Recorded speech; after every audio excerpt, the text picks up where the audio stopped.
We're here to participate in the forum between the general practitioners of Malaysia together with the Deputy Minister of the Ministry of Health. What happens today is that when you and I visit a doctor, we get consultation, the doctor tells us what's wrong with us and he prescribes the necessary medicine.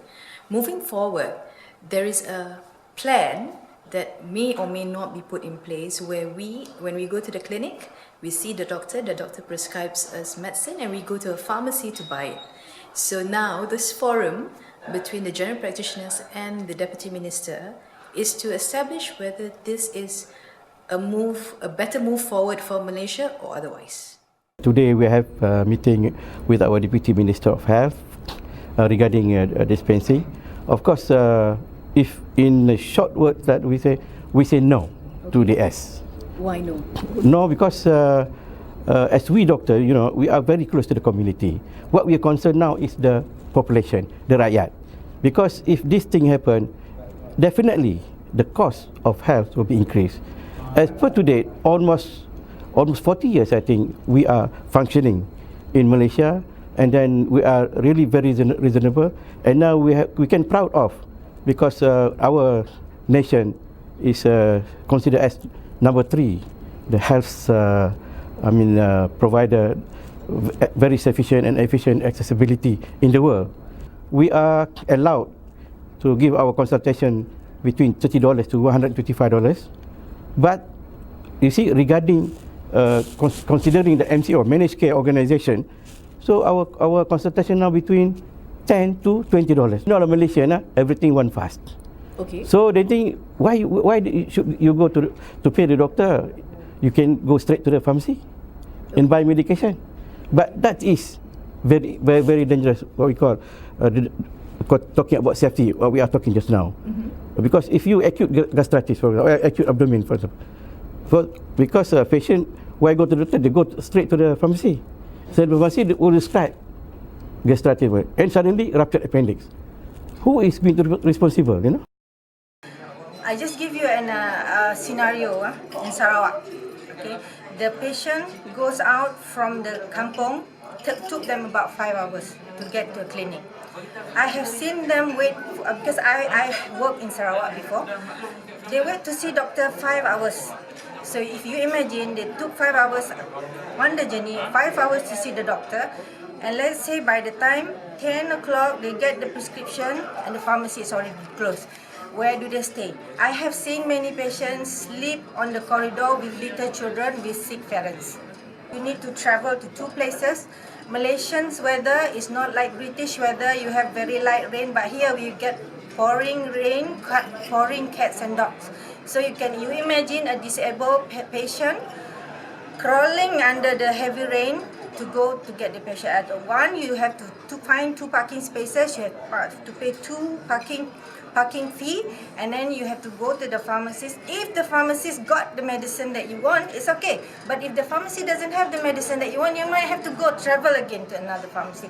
If you're an able-bodied person, okay, you might not mind it so much. But what if it's a very ill patient, and what about very old patient, about little children? What about mothers, pregnant mothers carrying 3 children at the same time? We are ranked as 3rd in the world mainly because of the accessibility to our primary care setup, and this is contributed both by the public sector as well as the private sector.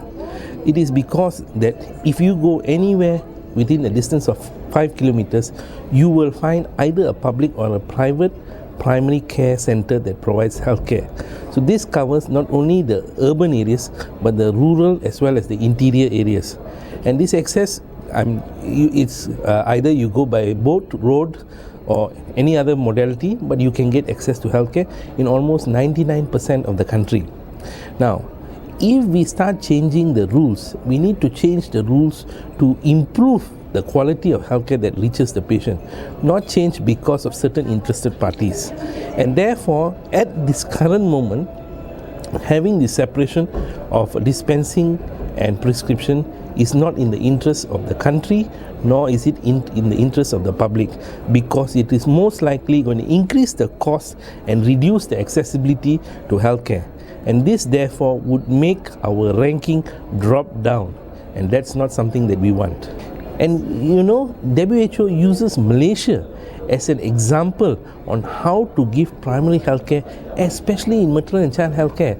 Why do we want to lose that kind of fame that we are used as a reference point for the rest of the world?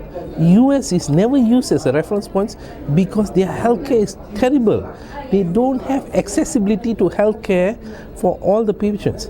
Only 50% of the population have access to healthcare, and that is because it is an insurance-based system.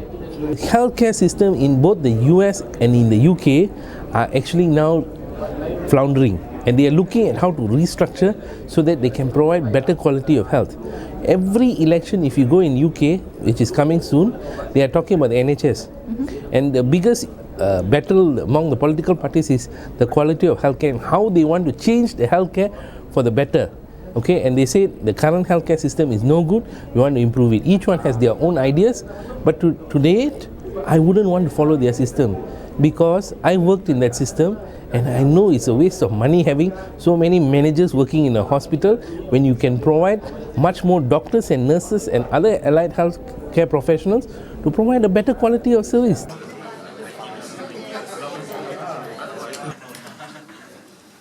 Untuk adakan satu sesi dialog cara terus terang dari isi hati masing-masing berkenaan dengan isu yang agak panas yang telah berada di media sejak beberapa minggu yang lepas, iaitu ada untuk pengasingan medical assistants in One Malaysia clinics.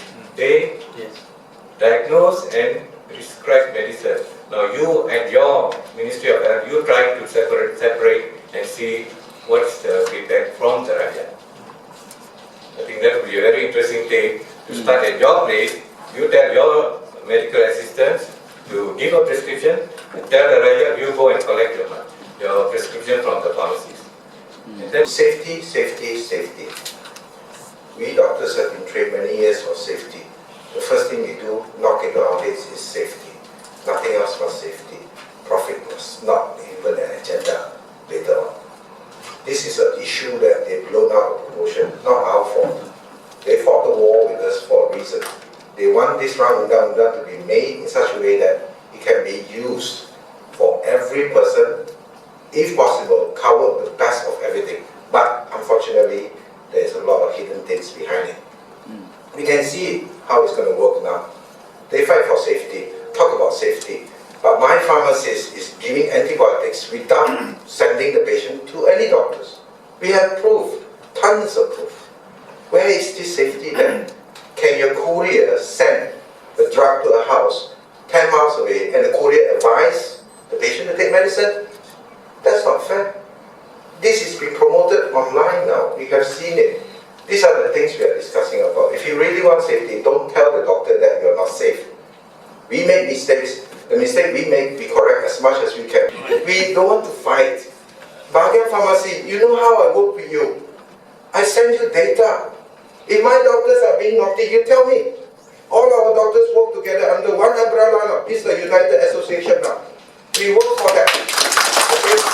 And we will help you. We never say we won't. We will help. Sebagai contoh, saya terangkan kepada Datuk Seri, di Taiwan sendiri, apabila sudah terjadi National Health Insurance Scheme, health menjadi satu environment berbisnes. Sebagai contoh, doktor-doktor akan dibayar oleh insurance scheme ini tadi, Datuk Seri. Dan begitu juga dengan farmasi. Apa yang terjadi adalah di Taiwan, apabila mereka memperkenalkan National Health Insurance Scheme ini tadi, doktor-doktor terpaksa over-treat, over-diagnose, over-lab test. Sebab apa? Because the doctor are paid according to the procedure, according to the prescription. So this is not good, Datuk Seri. If you implement this distancing separation with National Health Care Insurance, saya rasa the seluruh sistem kesihatan akan jadi chaos. Kerana apa? Doktor akan start buat bisnes. Contohnya di Taiwan. From since 1996, we brought it through the process, looking at, because these acts are 60 years old. A lot of things, there are lacunas there, the penalty is not deterrent, and then we have to look also in terms of the current situation, cybercrime, diversion and so forth. And this undang-undang is not only about pembekalan obat in retail. Right? This is supply of medicines in retail, whereby you all dispense now and the pharmacies also can dispense. It caters from the moment items is being imported till the end, through the whole supply chain. The doctors want to know what is in the act, especially the part that affects our professional practice. The part that does not affect our professional practice, well, is for pharmacists, so be it their code of behavior and so on. But in fact, our practice, please, we have a right to know and it should be shown to us. But there is this element of peraturan, which the minister only the minister can sign. Minister can sign. That means anytime if there is something good, you can change or add or subtract. You can do that. This is allowed in the enactment. In other words, we can have very good law in enactment, but still we can make changes in between. This is done by the minister. You know, we elect you to do a good job. Thank you very much. We have been practicing together, consultation and dispensing together by the doctor. Now we are reviewing our laws. Now we want to enact one new law because we have 4 very old laws, which is the 1950s, 51, 52, very old laws. So we want to amalgamate all that into one law, which covers the whole spectrum of medical service. And not just separation. Separation is part of it. Okay. It's a small part of it. Okay. But there's a lot of opposition on this. Yes. And now we are listening. Yeah, they're very vocal about it. They're very, they don't want any separation. They don't want any separation. They want to keep it because, they have their good reasons also. Reason being that it is inconvenient for you to see the doctor, take the prescription, and go and buy the medicine somewhere else. So it is double cost. A patient will see it as double cost. And then, of course, if the patient is ill, you cannot expect him to go from one place to another to get medicine. And then in some areas, there are not enough pharmacies, especially in the rural areas. Well, pharmacists, they have, of course, they want separation because, they have their own reasons. And so we have to balance all the views